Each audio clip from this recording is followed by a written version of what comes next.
UFC 320 is upon us. Finally, we are getting a pretty good card overall. This pay-per-view is actually pretty stacked. All right, no more fight nights. We actually get championship bouts, and we get a couple of number one contender fights here and there. I'm very excited for this card, and I'm gonna break down every single fight on this card, starting with the early prelims, ending with the main event. So, without wasting any more time, let's jump right into the video. All right, so we got this bathroom break fight over here. Veronica Hardy versus Brogan Walker. Yeah, I'm gonna go with Veronica Hardy because, quite frankly, I have no idea how Brogan Walker's in the UFC. She has had two fights in the last 3 years, and she's lost both of them. All right, albeit to like decent level competition, but at the same time, like the how why is the UFC even keeping her at this point? All right, Veronica Hardy. She did come off that loss to Eduardo Mora. Eduardo Mora's not that bad. And outside of that, though, she was pretty active. So I'm gonna say that Veronica Hardy, she'll probably win. I don't know, like a 29-28 decision. I think she'll just do a better job of just landing more strikes. Right? I can see Brogdon Walker uh having more power, but I don't think it's enough to put away Veronica Hardy. Nor do I believe that Brogdon Walker can just walk in there and control Veronica Hardy because I don't think she's had that much good jujitsu in the first place. So I'm gonna go with Veronica Hardy, tippy tapping shots, 29-28 decision. Will I lose sleep if Brogan Walker somehow wins this fight? No, but yeah, I don't expect her to really win this fight. So yeah, Veronica Hardy should win. All right, now up next we got Ramiz Brahimaj versus Austin Vanderford. Now, when I first watched Ramiz Brahimaj, right, I thought he was absolute garbage, right? His fight with Themba Gorimbo was terrible. His fights even before then, his long hiatus was terrible. But since he's come back, since he's started working with Bilal Muhammad's team in Chicago, and since he started fighting in like what late 2024, I say Ramiz Brahimaj is actually looking pretty good. He fought who is that guy? Oh yeah, Mickey Gall. Now I know it's Mickey Gall, but it seems like Ramiz Brahimaj is actually working on his striking. And against Billy Ray Goff, he got a standing guillotine and put him away in the first round. Right? I expected Billy Ray Goff to just steamroll through Ramiz Brahimaj, so I'm gonna actually put some faith into Ramiz Brahimaj. All right, now the other guy on the other hand, Austin Vanderford. You gotta kind of just ragdoll Nikolay Veretennikov in the first round. Like, I don't think he's out all that good. Like, he did put away Veretennikov towards the third after shooting some takedowns, but on the feet, I can see this being very one-sided. All right, Aston Vanderford was taking Veretennikov.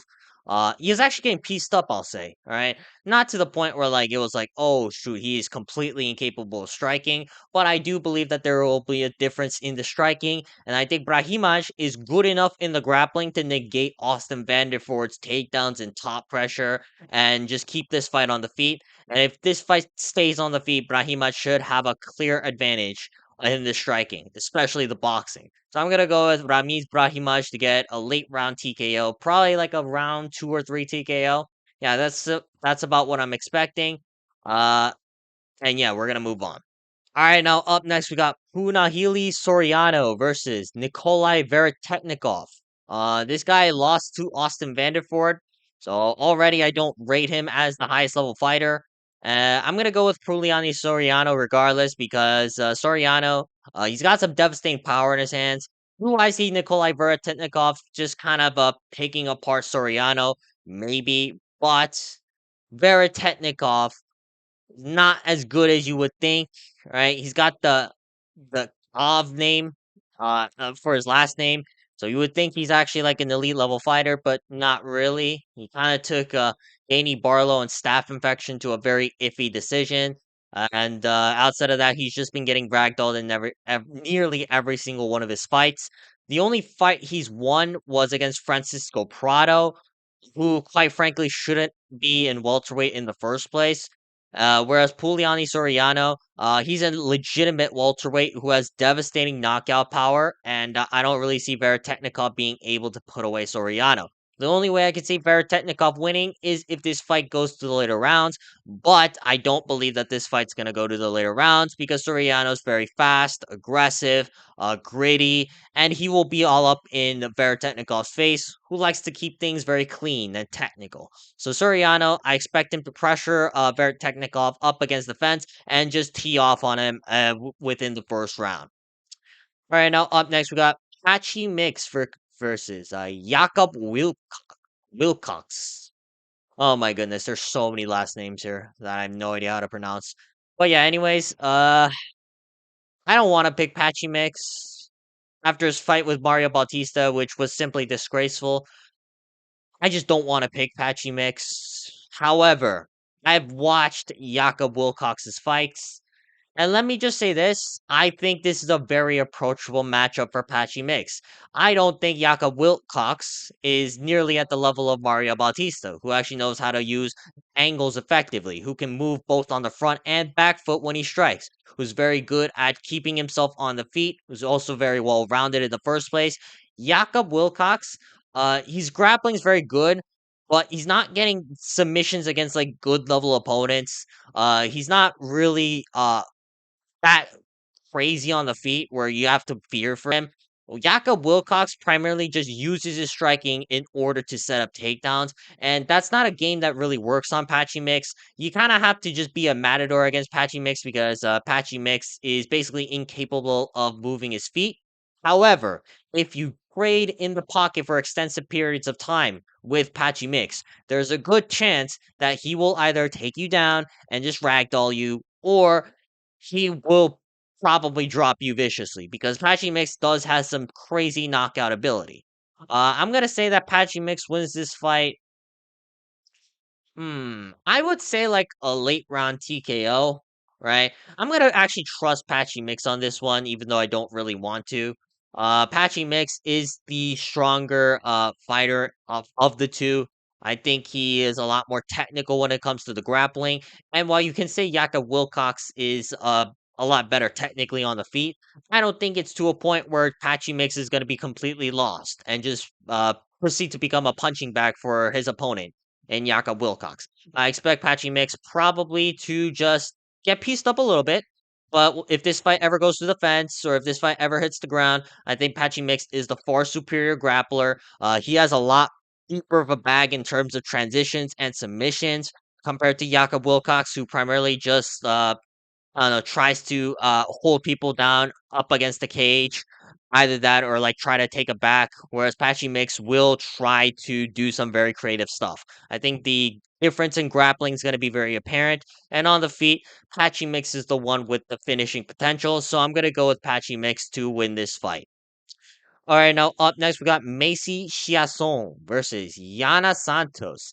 I'm gonna go with Macy Chiasson on this one. Yana Santos has not impressed me all that much in her last couple of fights.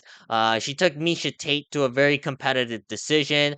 Outside of that, she's been getting whooped up by Carol Rosa. Somehow that fight ended in a split decision, despite her getting whooped up for 3 rounds straight.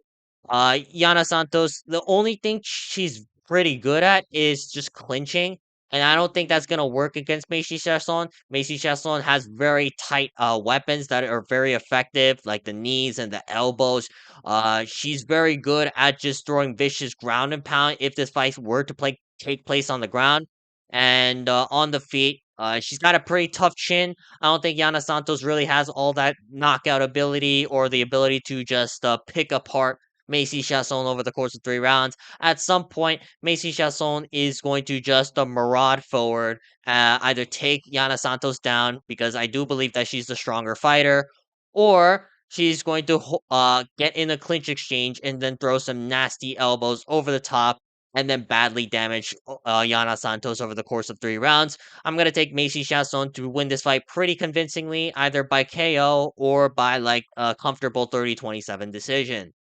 All right, now moving on, we got Daniel Santos versus Chu Sang Yu. I'm gonna go with Ju Sang Yu on this one. Now, is this me being biased because Ju Sang Yu is Korean? Yes, but at the same time, I think Ju Sang Yu is very capable of getting this done. All right, Daniel Santos, I understand that he's a very good featherweight, and he's much better than the guy Juseng you just knocked out at UFC 316. But with the eye test, I think Juseng Yu is a lot cleaner of a striker. He's a lot faster than Daniel Santos, at least in my opinion. And sure, Daniel Santos has a pretty durable chin, but at the same time, I don't think he's ever fought someone who's as quick of a sharpshooter as Juseng Yu. All right, Daniel Santos is coming off that win against Jung Young Lee, and while Jung Young Lee again, I also love him. He's not on the level of Ju Sang Yu, right? Jung Young Lee is more of a marauder power striker, whereas Ju Sang Yu can fight both on the front and back foot at a very high level. I don't also see Daniel Santos being able to take down Ju Sang Yu all that much. I know that Santos has a very good grappling game considering Charles Oliveira's training with him, but it's not like he really shows it all that often, and he's pretty small for featherweight, right? Ju Sang Yu, he's a legitimate featherweight. He's actually very big featherweight, whereas Daniel Santos had to move up because he couldn't cut weight.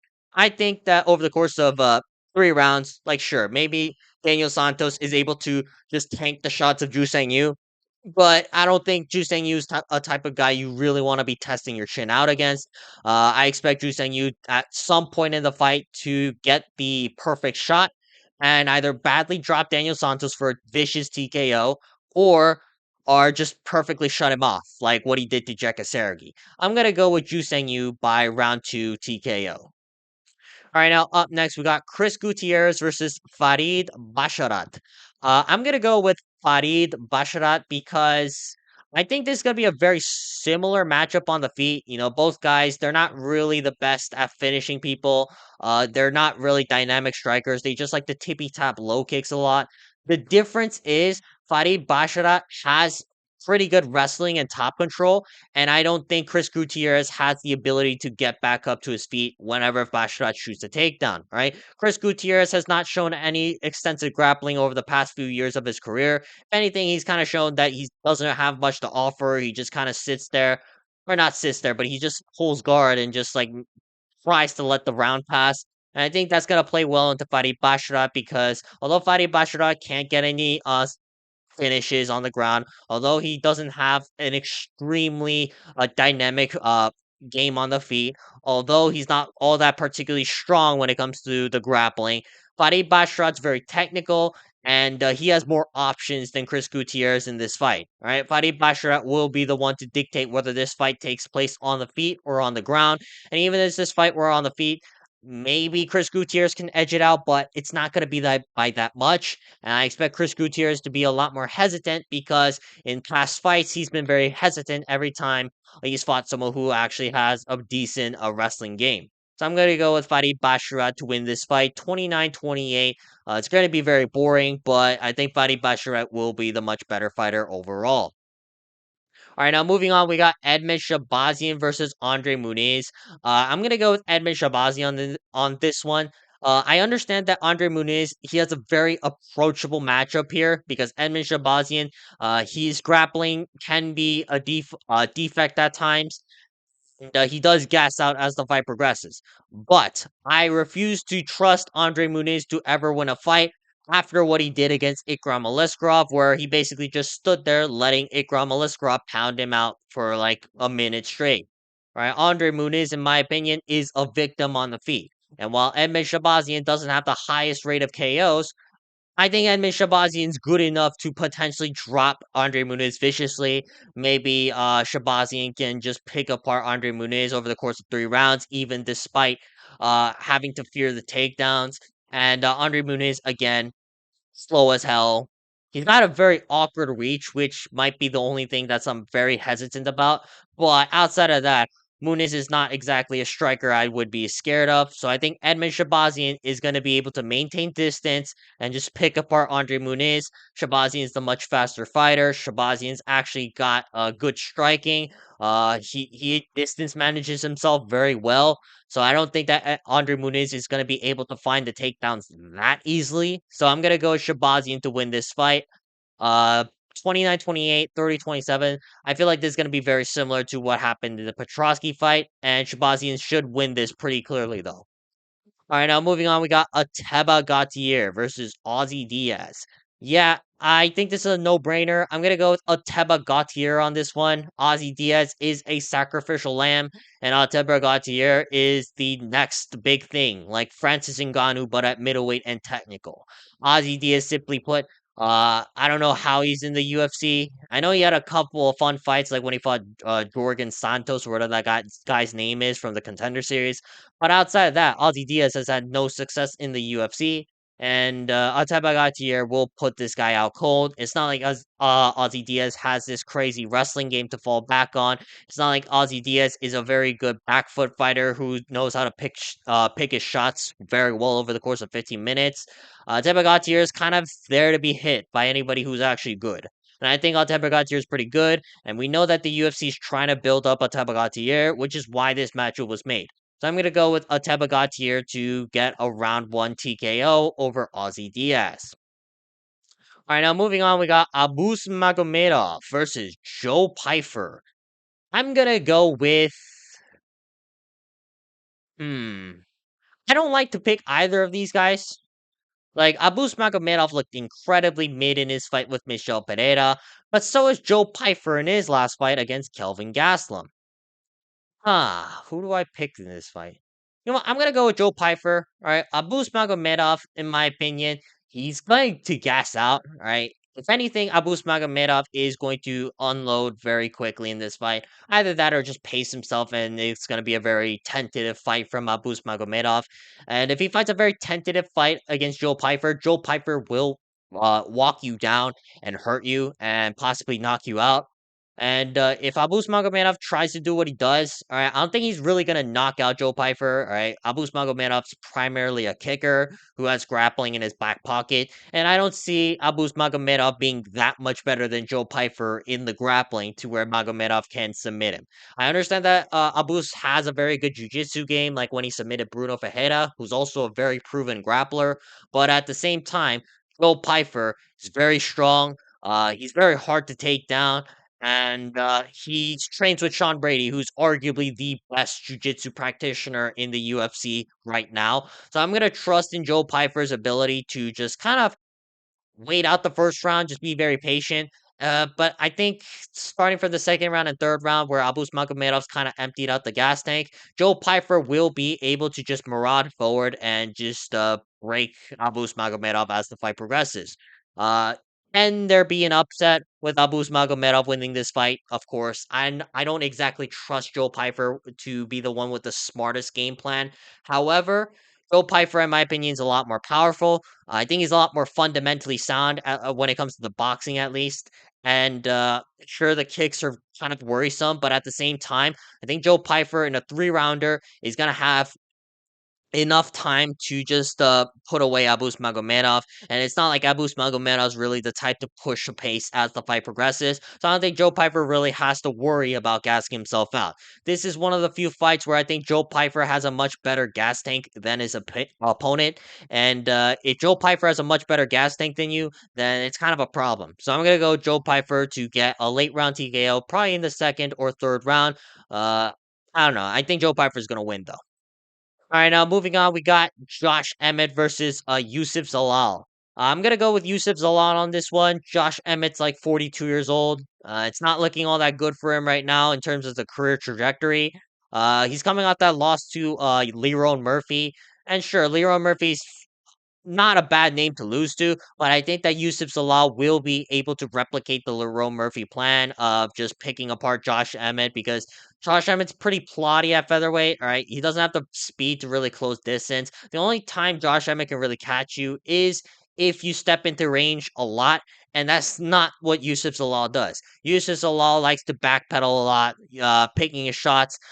Again, this is going to be very similar to what happened in the Leroy Murphy fight, albeit at a much lower level because Youssef Zalal he's very prone to gassing himself out because he's just spending way too much time on the back foot. Now, I do think that Josh Emmett can be able to find some success in the grappling in this one, but I don't see Josh Emmett being able to submit Yusuf Salah. Like, sure, he can take him down, but Yusuf Salah will probably be good enough to get back up to his feet after the first, like, 30 seconds after being taken down. So I expect Youssef Zalal to edge out a 29-28 decision. The first 2 rounds, I think Youssef Zalal is going to do more. And maybe in the third round, Josh Emmett kind of tries to muster up a comeback, but I just don't see it. I just don't think Josh Emmett has the activity in his game at the age of 41 or 42 years old to be able to either pressure Youssef Zalal for a 29-28 where Emmett's the one dictating the pace, or where Josh Emmett just marauds forward and then knocks him out. I don't think either of those are gonna happen. So yeah, Youssef Zalal. It's gonna be a very boring fight, but he should win. All right, now up next we got Yuri Prohaska versus Khalil Roundtree. I'm gonna go with Yuri Prohaska on this one. I understand that Khalil Roundtree is very good, and he did beat Jamal Hill more dominantly than Yuri Prohaska. But the difference is, I don't see the finishing potential from Khalil Roundtree Jr. Right, the last guy Khalil Roundtree Jr. has been able to put away is goddamn Anthony Smith in the third round, and prior to that, it was a pretty competitive fight. Right, that's kind of a red flag in my opinion if you're taking Anthony Smith to a competitive fight in 2023 or 2024. Khalil Roundtree, he's very technical, but he's a very low output striker. The only way I can see Khalil Roundtree being able to potentially put away Yuri Prohaska and win this fight is if Khalil Roundtree comes out like what he did against Alex Pereira. The difference is, however, I don't believe that Khalil Roundtree has the power and accuracy of an Alex Pereira because that's not typically how Khalil Roundtree Jr. fights. Against Alex Pereira, Khalil Roundtree just kind of charged in forward with the 1-2 and then blitzed in and tried to catch Alex Pereira at the end of his shots. I don't believe that Yuri Prohaska is going to be on the back foot. I think Yuri Prohaska is going to be more in the head movement and try to slip a lot of punches and then try to find his counters. And if Khalil Roundtree gets even rocked once, Yuri Prohaska is one of the scariest fighters to be up against if you're rocked or like hurt in any type of situation in a fight. Yuri Prohaska, maybe he'll get his legs chewed up in the first round. Maybe Khalil Roundtree is landing the cleaner shots, but they're not any sort of devastating shot that Yuri Prohaska has to necessarily be threatened by or be wary of. It's not like a Alex Pereira left hook. That's what I'll say. And if it's not a Alex Pereira left hook or any like equivalent neutralizer, I think Yuri Prohaska will have the green light to eventually be able to build momentum and then run through Khalil Roundtree for a late round TKO or possibly a submission. I'm gonna go with Yuri Prohaska to win by round 2 TKO. All right, now up next we got the co-main event: Merab Dvalishvili versus Corey Sandhagen. I'm not picking against Merab Dvalishvili. I'm not exactly biggest Corey Sandhagen believer. And I think I'm pretty right on this one. Corey Sandhagen, he's very good, but I do believe there's a fault to his game where he just overthinks everything in a fight. Right, against Umar Magomedov, Corey Sandhagen was just kind of frozen there, and he wasn't able to throw anything because he was too busy defending the takedowns of Umar Magomedov. I don't believe that Corey Sandhagen will be able to just defend and expect to win. All right, Merab Dvalishvili and implement a very similar game plan to what Umar Nurmagomedov was doing, but at a slightly higher pace. Actually, no, not even a slightly higher pace, a much higher pace. And Corey Sandhagen, I don't see there being a finish because his jiu-jitsu is actually pretty good. So maybe if Corey Sandhagen goes for some leg locks or something along those lines, maybe Corey Sandhagen can find a submission. But that's practically the only way he's going to win. And at the highest level of mixed martial arts in present day, I don't expect any of these guys to get lose via heel hook or anything along those lines. And on the feet, it's not like Corey Sandhagen is really the guy known for like knockout ability out of nowhere. If anything, he's kind of regressed in terms of the knockout potential because Trevor Whitman kind of stuck Corey to just jabbing and just doing the fundamentals, right? This is not the Corey Sandhagen that throws flying knees out of nowhere. This is not the Corey Sandhagen that throws spinning wheel kicks against Marlon Moraes to knock him out.